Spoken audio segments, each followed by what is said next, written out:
we'll do the live thing first. Like,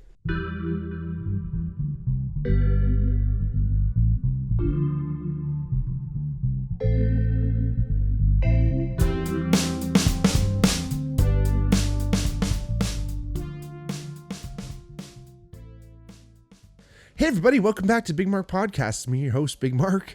If it's your first time watching, welcome. If not, welcome back. Like I always say, if you ever want to reach out to the podcast, please do. Hit us up here in the DMs. Hit us up in the comments if you're watching on YouTube or wherever you're listening or watching. Like and subscribe to follow along and make sure you never miss an episode. But again, that's the best way you could ever get a hold of us. So hit us up there on Twitter or Instagram at the Bigmark Podcast or the Bigmark Pod. And let us know if you want to come on as a guest, if you want to let us know how you feel about an episode, if you want to suggest a topic, all that fun stuff. But that's the best ways to do that. And again, I want to first thank you all for listening and watching wherever you are, because that's definitely the best way you could possibly support the podcast. Also, liking and subscribing to the channel and sharing with your friends, that definitely helps a lot too. And if you really wanted to check out our Patreon and go that next step, you can check out our Patreon, patreon.com/thebigmarkpod, and there's a couple ways to donate to the podcast there. So thank y'all again for your time. I love to do these about once a week. They've been coming out. I haven't really missed a week, and I'm proud to say that. And usually when I go away somewhere, I record an episode early and I release it. So actually last week's episode was released when I was actually down south of the border, where the tuna fish play, down in Dominican Republic. How'd you know I'm Dominican papi? Hey, dun dun dun dun dun dun dun dun. Me gusta. Got a little week in the sun. It was tremendous. I don't know if you can tell by the old tan, but I got to go down and was super excited. And the best place to start is I went down with a new girlfriend. Super excited. I haven't really talked about that my love life all that much on this podcast, but it's a super exciting, and I'm very grateful. Her name is Kate, so if I ever mention Kate on the podcast, you know who I'm talking about. But it's been super fun, and it's been super new, and I will admit, maybe not necessarily where when we first started, when we first met, I wasn't necessarily looking for someone right away. And she knows this. We talked about this. This isn't new information to her, but it was one of those situations where when you meet someone that is special to you, doesn't really take a lot of convincing to change your course of plans, because I know I don't want to lose someone like this. So I'm super excited and grateful, and it's very new and it's very exciting, and also very spontaneous of us to not know each other for that long and jump on a plane and go down south. So just cut to the chase. Spoiler alert: everything was tremendous. Everything went super fun, and we figured out that we can travel together. So that's super exciting, because that's something we want to do, and I'm more than grateful that we were able to be spontaneous and make decisions and head down and have a little fun in the sun. Again, just get away from some of the cold up here. Haven't really done a sunny vacation down south for a very, very long time. In fact, what's actually ironic, or a coincidence, is that actually we went back to the same resort that I went to with my mom and sister back in, it would have been like 2007 maybe. Yeah, because I think I was grade 11, so 2007, maybe early 2008. Yeah, maybe March 2008 potentially. So it'd been 17. Anyway, super fun, and a lot of memories were like coming back, but you know, not a lot of things have changed, I'm sure. I mean, there's been some additions I think seemed newer than what I recall, but a lot of it was very, very familiar, but also great. Fantastic resort is the Rio Bamboo in Punta Cana, or as my aunt likes to say, Punta Cante. And it's one of the great places to go down in the Caribbean for Canadians, at least, because there's a lot of Canadians down there. So people like to call it Punta Canada.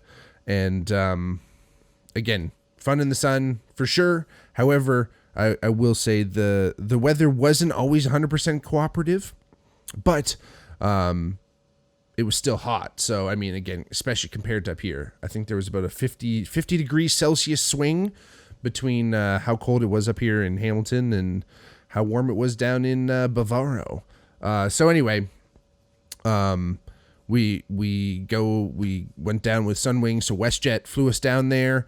No real problems getting on the plane. Hung out in the old lounge. Kate's credit card allowed us access to the like suite lounge in Pearson, so we were like chilling out there, and there was this couple sitting beside us, and we're like, oh, you know, they're around our age, it seemed, and sitting there having fun. I was like, right on. Didn't really say anything, and maybe we looked at them and said whatever.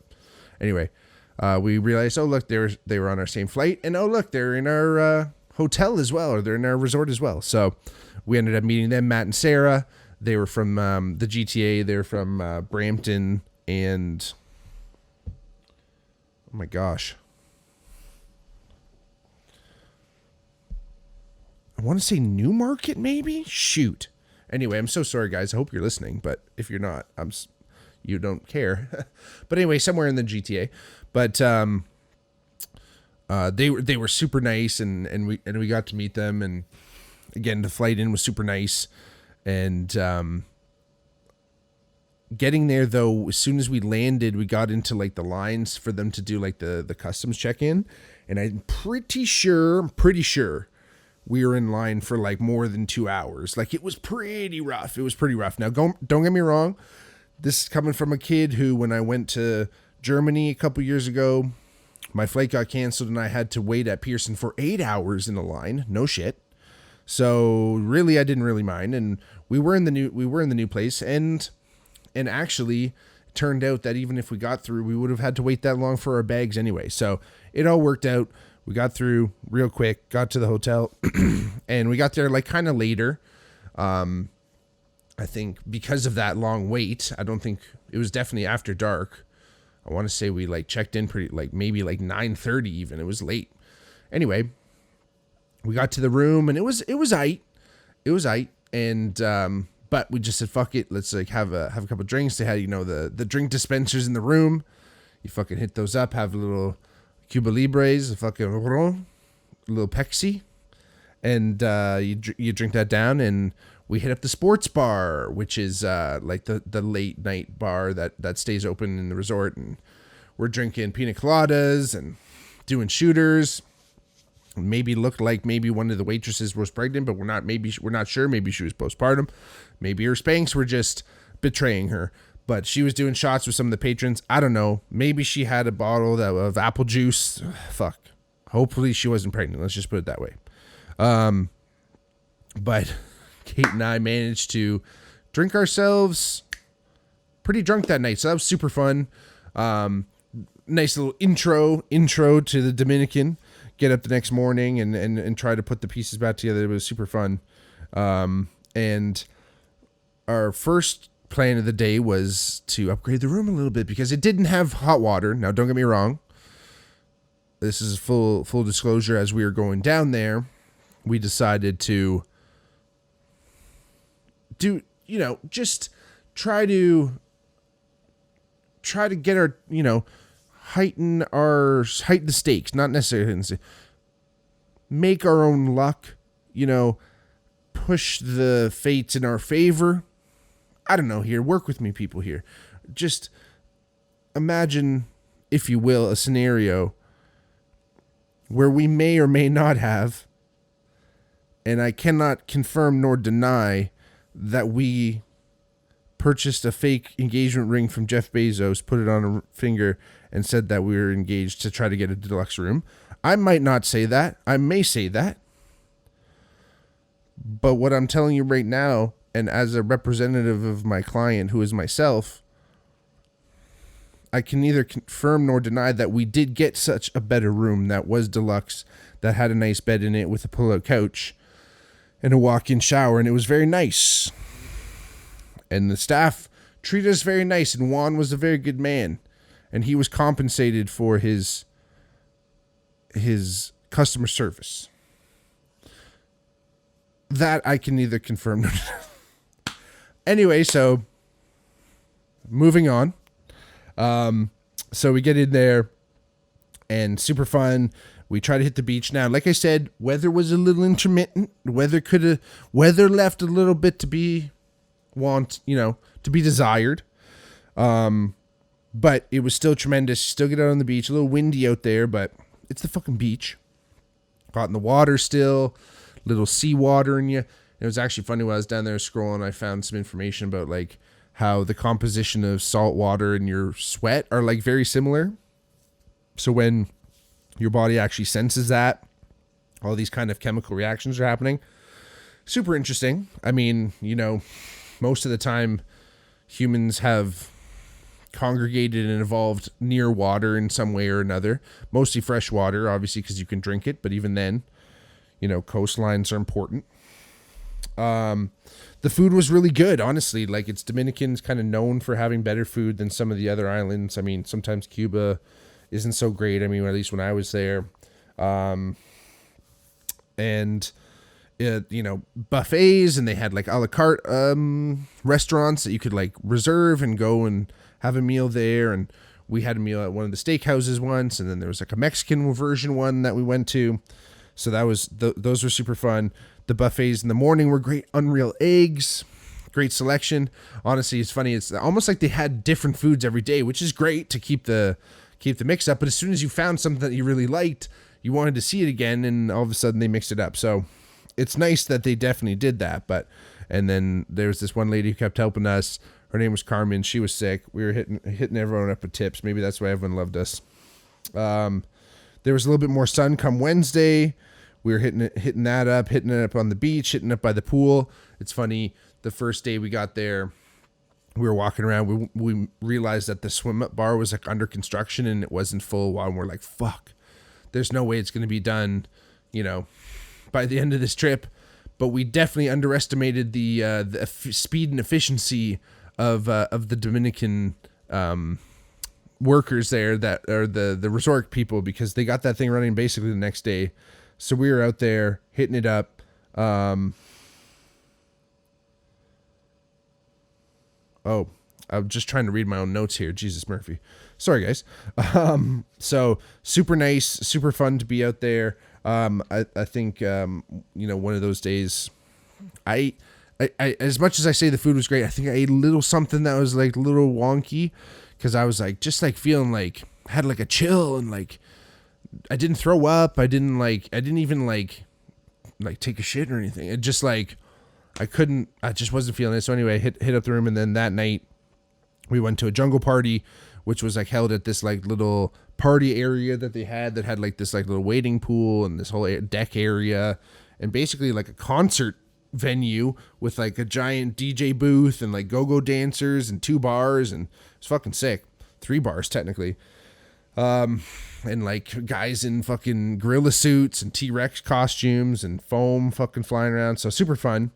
That was hilarious. There was a white party, the same thing, and like started to rain during the white party, but then at one point people were kind of like ducking under cover, and then all of a sudden they just kept playing and kept rocking. Everyone was like, fuck it, and started dancing in the rain. It was so fun. It almost felt like we were on drugs. Like we were just like so into it. Again, meeting tons of people, Sarah and Matt again, of course, seeing them around, and these 2 people from Liverpool, Chloe and Andy, they were awesome. Chloe was a Adele impersonator. They had hilarious accents, and they thought our accent was hilarious too. Dave and Aaron was another great couple. Aaron works for the WB Warner Brothers, and was talking about all the fucking Spice Girls that he knew, which was hilarious. They're from Britain somewhere as well. Sounded like London. And yeah, it was like, some of these, like, it's so funny with like resort friendships you make, right? They're so fleeting, but yet they're almost like important when you're there because you want to meet people and you want to, just in case, or, you know, it's just fun when you're going to see someone almost every day. You want to make sure that you're on fucking good terms. I couldn't imagine like getting in a beef with someone. Oh my God. One day we're walking out of the fucking room and we're like going out and just like making our way to the beach or whatever. And this girl comes up kind of from behind, not like she didn't spook us, but she was just like, "Hey, I'm sorry, I just got here. Like I'm kind of lost." And we totally got it. The resort grounds weren't like perfectly laid out. And we're like, "Oh yeah, for sure. Like it's probably just down here." She's like 11. My room number's like 11 something. We're like, "Okay, yeah, like this is 14. The next one's 13. 11's got to be following the next one. Maybe not, you know, whatever, right? So it's got to be down here." So we're walking. She's like, "Okay, thank you." And we're walking. All of a sudden, she just like blurts out, like she had to like unburden it. She just goes, my best friend's here. I'm her maid of honor. And she's cheating on her fiance right now in my room. And I don't know what to do." And we're like, "What the fuck?" We're just all fucking blown away. We're like, "Okay. Well, that's fucked." And like, she's like, "Can I like come find you?" And like, you know, if this is all fine, we're like, all right. And we're just thinking like, what the fuck? Like, how could you do that on so many levels, from the girl cheating on her fiance and like with her best friend, like she didn't think she was going to get caught. It's obviously preconceived. Like, it's just so deep, and we never ever saw her again. So we're like, was that a figment of our imaginations? Fucking trippy. Who knows, right? It's kind of funny though, like talk about like being on the beach and all this stuff. We were like our last day, which was Saturday, so we stayed there for a week. We tried to hit up the beach in the morning, and it was nice, but it was just a little windy, and we were like kind of chilled or whatever. So we bailed on that, unfortunately. And it's funny though, being on the beach is great, but there's like these people that like sell shit, and like bought some cigars from a dude on the beach and shit. But you know, they sell, like, you can take a picture with a parrot, or you know, you can fucking like buy some tchotchkes, whatever it is, sunglasses, you know, little wind chimes, take a picture with a fucking iguana, get a henna tattoo, get a massage, like I said, buy some cigars. But it's a little, I guess I could say it's a little annoying, right? Because you're always just saying no at a certain point. Like, yes, I said eventually yes to a cigar guy, but it's just like, you just keep going, fuck, like, I get that it's part of the whole thing, but I feel like I wish almost that they just kind of like were there and you could be like, "Hey, over here, sir." But they're great. They're great salespeople. I'll give them that much. Anyway, so it's the last day and we had to check out by 12. So we tried our best to stick like around on the beach, and then ended up grabbing a little Spanish coffee. The drinks were flowing. The drinks were super nice, like funny, like making friends with the bartenders and shit. And one day when it was raining, we tried to like go through the whole menu of drinks. I think we only got halfway or so, but we ended up like, you know, boogieing to get all packed up and stuff, and it was fun.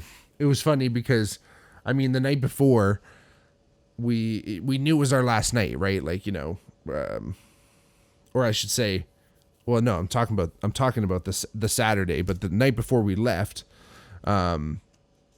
we ended up saying, like, you know what, it's our last day. Let's make sure we make the most out of it, right? So we're there, and it's Saturday night, and there's like I'm honestly, the whole time I'm kind of looking for a karaoke thing, because I'm like, there's got to be karaoke at one of these little bars or something, or one night. And they end up having a whole karaoke night up on like the main stage where everyone's fucking watching. Like the whole resort seems to be there. And it's funny because you see people come in and out of the resort, right? Like different waves of people. Like we could tell, a plane must have landed from Western Canada, because there's like people coming in from Saskatoon and this and that and the third, and different countries. But there's tons of like Argentinians there, and everyone had their like yerba mate tea, and they're drinking it, and like that shit is like rocket fuel when it comes to caffeine. And it's like, it's pretty fucking trippy seeing these people like just fucking chug it down constantly. Like all they had their like little cups, and they'd put the tea in, shake it down, put hot water in, drink it through a straw, more hot water. Like you just fucking chooch these leaves of fucking herbs. And it's like, they must be gourd, but like everyone all the time. It's like, I wonder, hopefully they're disposing those leaves well. Cause like I could imagine they'd fucking clog your shit up if they're just like dumping it down the sink or some shit. But yeah, it was like, we're finally finding this fucking karaoke night. We're like, oh, super sick. We show up to it, and it's like the whole resort is there. Like at least every Argentinian in the resort, Argentine is in the resort. That is there. It's like fucking packed. Like there's like at least 200 people, like maybe 300. Like it's fucking a lot of people. And there's a guy on stage singing a song in Spanish, seemingly, but it must be like an Argentinian fucking national anthem, because people were belting it like fucking the whole. It was like a concert. Like people were fucking screaming.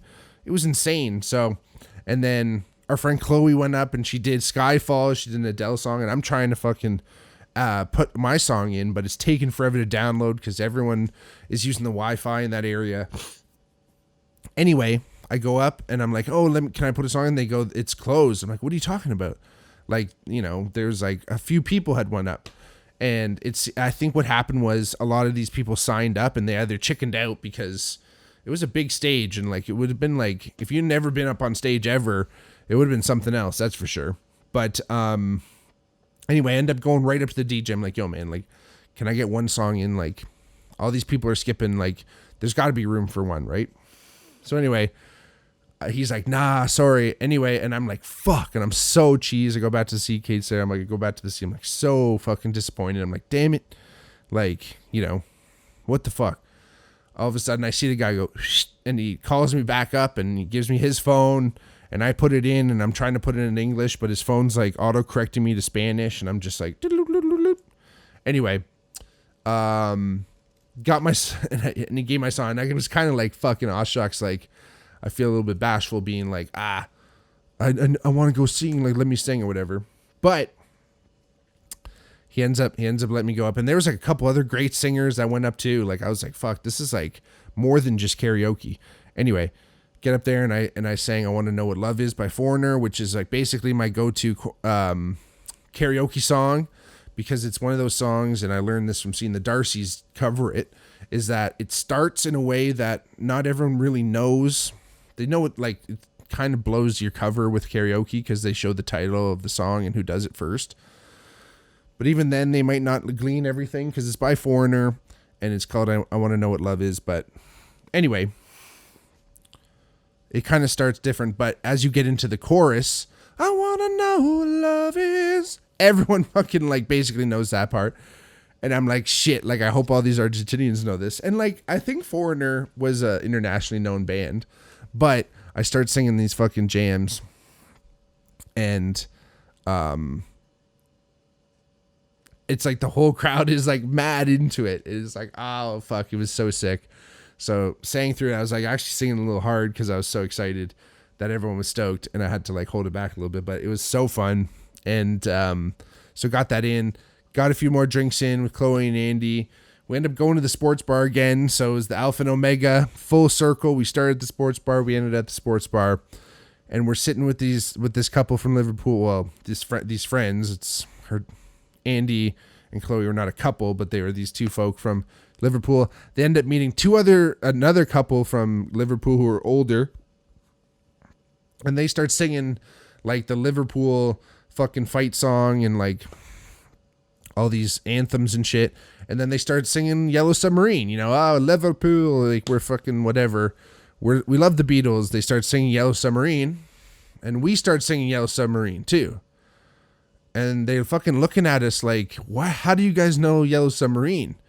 We're like, it's the Beatles. Like, we know the Beatles. And they're like, how do you fucking know the Beatles? And we're like, I'm looking at them like, are you guys for real? Like, what do you mean? How do we know the Beatles? Like, the Beatles. They're from, we know they're from Liverpool. Yeah, we know that. They're like, but how do you know? And I was like, the Beatles were pretty big, man. Like they were, like, I don't know if you ever knew this, but they were big outside of Liverpool. And he's like, oh yeah, like I heard that they used to play in Bamberg or whatever. Like, yeah, they were big. That was in the fucking early 60s, man. Like they came to America and had Beatlemania and like, he's like, what's your favorite, what's your favorite Beatles song then? Like, I don't know. I can't do a Scouse accent, but, and I'm like, Tomorrow Never Knows from Revolver. And he's like, what the fuck? I don't think he even knew what the fuck. And like, I hit him with wild shit. And then I'm like, what's yours? And he ends up telling me some other, I want to be a punk rocker or something that's like not even a fucking Beatles song. So that was some trippy shit. I ended up telling my buddy at work about it too. And he's like, yeah, man, that's like that. There's something about, especially Liverpool, he said specifically, where it's just like, if it's outside of Liverpool, they're like, how do you even know that like, they don't think a world exists outside. It's like, even that of he said that even speaks somewhat of the whole UK. It's like this island that thinks the world ends at its borders kind of thing. So anyway, really bizarre, really funny, quite a way to end the trip. Sunday morning, that was the morning where it was a little bit windier on the beach. We tried to get some time in before we packed up, but we got back to the room, packed up before noon checkout, which is great. Noon checkout plus. Grabbed a couple sandwiches, got to eat some food before we left, and then hopped on the plane. And honestly, getting on the plane was a little tough. There was about a 2-hour wait to get on the fucking plane this time. So it was like, when we got to Dominican, as soon as we got off the plane, we waited for 2. And then when we were leaving Dominican before we got on the plane, we waited for another 2. It was fucking hilarious. But we got in there, no problems, no worries. Home was great. Actually, flight was D-SPAC. I fucking crushed a book called The War of Art. The War of Art? On Art? Anyway, no, The War of Art, I believe, not On Art. Anyway, by Stephen Pressfield. Super great. It's a book where it talks about, like, getting through resistance and doing all these things about, like, writing and creating and doing all these things and staying true and staying focused. So it almost, like, reads itself in the sense of you don't really even want to put it down once you start. It's not very big. It's a small book. And a lot of the chapters are short, but you rip through, a lot of the pages are short, I should say. Like, it's just like a little paragraph, and then it's the next page. So you rip through the thing, but it almost reads itself. So that was super fun on the way home.